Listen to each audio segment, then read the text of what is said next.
Hello everyone, स्वागत है आप सभी का टॉपर्स टाइम चैनल में।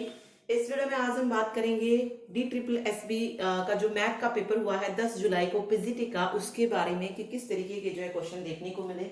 ठीक है, जनरल पेपर की भी बात करेंगे और साथ साथ जो है जो सब्जेक्ट पूछा गया है, कहाँ से जो है क्वेश्चन पूछे गए हैं, आगे जिनका पेपर है उनकी हेल्प हो सके, तो हम पूरी चीजें जो है इस वीडियो में डिस्कस करने वाले हैं। स्पेशली सब्जेक्ट को जरूर डिस्कस करेंगे कि आप कहाँ से जो है पूछा जा रहे हैं क्वेश्चन और क्या जो है आप पढ़ सकते हैं।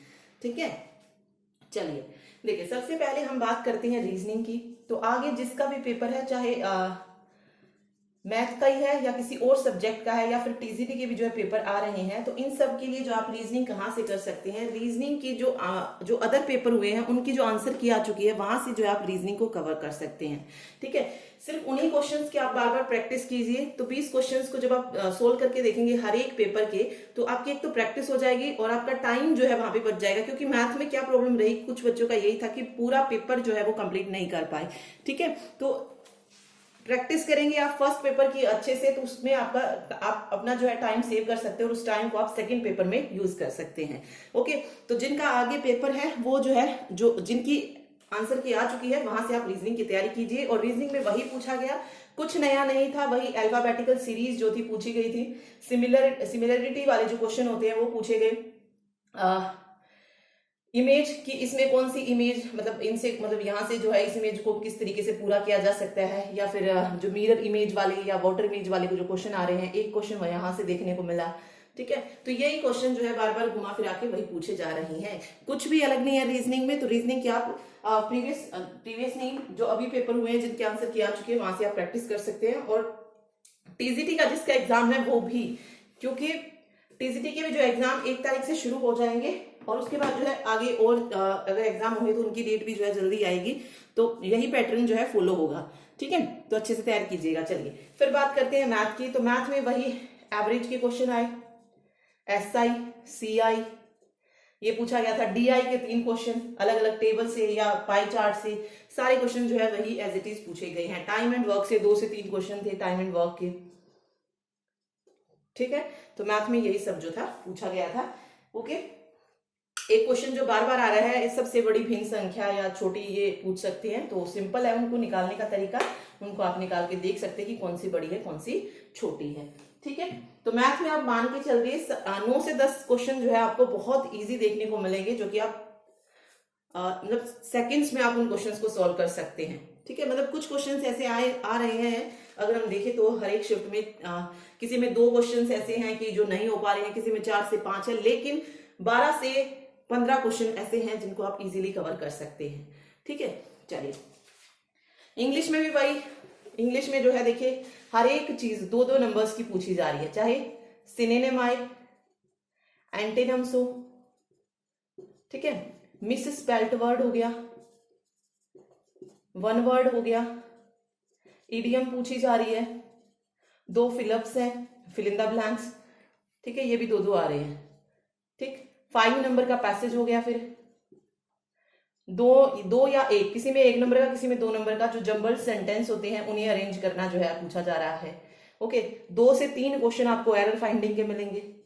तो यही जो है पूछा गया है। तो 2, 2 4, 2 6, 2 8, 2 10, 2 12 और 5 17, और यहाँ से 1 या 2 जो है इस तरीके से, या किसी में 1 वर्ड जो है 1 भी पूछा जा रहा है, किसी में 2, कुछ इस तरीके से पूछा जा रहा है। बट टॉपिक यही है, सिर्फ ये है, synonym, antonym, misspelled, 1 word, idiom, fill ups, और पैसेज हो गया, जंबल सेंटेंस हो गए, और एरर फाइंडिंग वाले हो गए सेंटेंस में। इसके अलावा कुछ नहीं है। ओके, तो ये इंग्लिश का था। हिंदी का देखिए, हिंदी का आप जो है जिनका आगे पेपर है, हिंदी की जितनी भी ड्राफ्ट आंसर की आ चुकी है वहां से टॉपिक उठाइए। ठीक है, वैसे तो सारे टॉपिक इजी ही आ रहे हैं, लेकिन जिनको आप लास्ट टाइम रिवाइज कर सकते हैं वो कौन कौन से टॉपिक है, जैसे काल को आप रिवाइज कर सकते हैं। सिंपल काल नहीं पूछा जा रहा, काल के भेद से क्वेश्चन आ रहा है, तो इसको जरूर रिवाइज करके जाइएगा, एक क्वेश्चन जरूर मिलेगा। तत्सम तद्भव पूछा जा रहा है अब जैसे, तो तत्सम तद्भव आप इजीली बता सकते हैं, एक क्वेश्चन आपको यहाँ से मिलेगा ही मिलेगा। इसके अलावा वाच्य वाला क्वेश्चन आ रहा है, कृतवाच्य या क्रमवाच्य में बनाना, ऐसा भी आ सकता है, तो इसको भी जरूर पढ़ के जाइएगा। ओके, अब मुहावरे और लोकोक्ति, मुहावरे लोकोक्ति 2 से 3 क्वेश्चन जो है मुहावरे लोकोक्ति से आ रहे हैं हर शिफ्ट में, तो ये भी इंपॉर्टेंट है। बाकी मुहावरे लोकोक्ति को ऐसे रिवाइज करने की जरूरत नहीं है, वहां पे आप देख के वैसे ही बता सकते हैं। जो आपको पढ़ना है वो काल पढ़ना है, वाच्य पढ़ना है, ठीक है। इसके अलावा एक और जो हर एक शिफ्ट में देखने को मिला, विराम चिन्ह।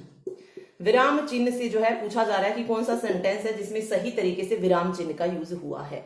ओके, तो ये विराम चिन्ह भी आपको जरूर पढ़ के जाना है। जिसका भी पेपर है आगे, चाहे कंप्यूटर का है या फिर आगे इंग्लिश का होगा, पॉलिटी का होगा, उन सब में जो ये छोटे छोटे टॉपिक्स है, हर एक आंसर की से आप देखिए किस टॉपिक को आप कर सकते हैं, कौन सा टॉपिक है ऐसा जो आपका कवर नहीं हुआ है। जैसे मैंने आपको बताया विकाल, वाच्य, विराम चिन्ह, ये आपको पढ़ के ही जाने हैं, ठीक है। बाकी सारा पेपर आप कर सकते हैं। कुछ ऐसा नहीं है कि कुछ अलग पूछा जाए। तो पैसेज आ रहा है, किसी किसी उपसर्ग और प्रत्यय भी आ रहे हैं, तो इनको भी देख लीजिएगा कौन सा प्रत्यय किस तरीके से जो है पता लगाया जाता है कि इसमें कौन सा उपसर्ग है, कौन सा प्रत्यय है, ठीक है। तो यही सब जो है हिंदी में पूछा गया है। ओके, चलिए अब बात करते हैं जनरल अवेयरनेस की। जनरल अवेयरनेस में वही 5 से 6 क्वेश्चन ऐसे हैं जो करंट अफेयर से पूछे जा रहे हैं, और ये जो करंट अफेयर आ रही है वो जनवरी से लेकर मई तक पूछी जा रही है, सिर्फ जनवरी और मई के बीच की, ठीक है। तो यहां से आप एक तो बुक जरूर पढ़ के जाइए, बुक कि किसकी बुक कौन सी है। खेलों से रिलेटेड पढ़ के जाइए कि किसने कौन सा जो है खिताब जो है जीता है। जैसे आज के अगर हम पेपर की बात करें तो मैथ में क्या पूछा गया था, करंट अफेयर से मैं बात कर रही हूँ, उसमें आया था पेरिस ओपन किसने जीता है, ठीक है। करंट में जो क्वेश्चन आया वो था पेरिस ओपन जो है ये किसने जीता है 2021 में, ठीक। इसके अलावा आनंद मठ की रचना पूछी गई थी, नेशनल सॉन्ग पूछा गया। तो ये कुछ क्वेश्चंस थे जो पूछे गए हैं, ठीक है। लेकिन जनरल अवेयरनेस में अगर मैं बात करूं तो करंट अफेयर में जो 5 से 6 टॉपिक आपको याद रखने हैं, एक तो खेलों से पूछा जाएगा, एक किसी की अगर बुक आई होगी तो बुक से रिलेटेड भी पूछ सकते हैं, एक योजना से संबंधित भी जो है क्वेश्चन पूछा जा सकता है, तो वो जरूर पढ़ के जाएं, ठीक है। और बाकी मान लीजिए अगर किसी का पेपर अभी आसपास नहीं है तो वो जो है सभी ड्राफ्ट आंसर की को देखिए, और जो जो टॉपिक वहां से बन रहे, चाहे महोत्सव बन रहे हैं, चाहे नेशनल पार्क बन रहे हैं, हर एक टॉपिक को जो है आप अच्छे से रिवाइज कीजिए। जैसे मैंने आपको सारे टॉपिक वैसे कवर करवा रखे हैं, अगर आप उनको भी पढ़ेंगे स्टैटिक जीके के तो आप इजीली कर सकते हैं। ओके, चलिए, तो ये तो हो गया पेपर 1 की बात। अब बात करते हैं पेपर 2 की, कि पेपर 2 में जो है क्या क्या चीजें जो थी पूछी गई हैं। देखिए पेपर 2 जो था ये जो सब्जेक्ट आया था वो डिफिकल्ट लगा बच्चों को, किसी का जो है कंप्लीट भी नहीं हो पाया पेपर, ठीक है, मतलब टाइम कंज्यूमिंग आप बोल सकते हैं इसको। और जो मैथ आया था वो 11th 12th और ग्रेजुएशन बेस्ड था, ठीक है, 11th 12th और ग्रेजुएशन पर बेस्ड था। और यहां से जो है एनालिसिस और एल्जेब्रा, इन 2 के क्वेश्चन जो थे बहुत ज्यादा देखने को मिले, एनालिसिस और एल्जेब्रा के। इसके अलावा यहाँ से ट्रिग्नोमेट्री के भी क्वेश्चन आए, सीक्वेंस सीरीज के भी जो थे क्वेश्चन देखने को मिले, साथ ही इंटीग्रेशन भी जो है आया था, एलिप्स के क्वेश्चन आए, पैराबोला, हाइपरबोला, ये सारे टॉपिक्स जो आप पढ़ के जाइएगा, जिसके अगर आगे पेपर है टीजीटी में भी अगर आप दे रहे हैं तो सारा सब कुछ जो आप कवर करके जाइएगा।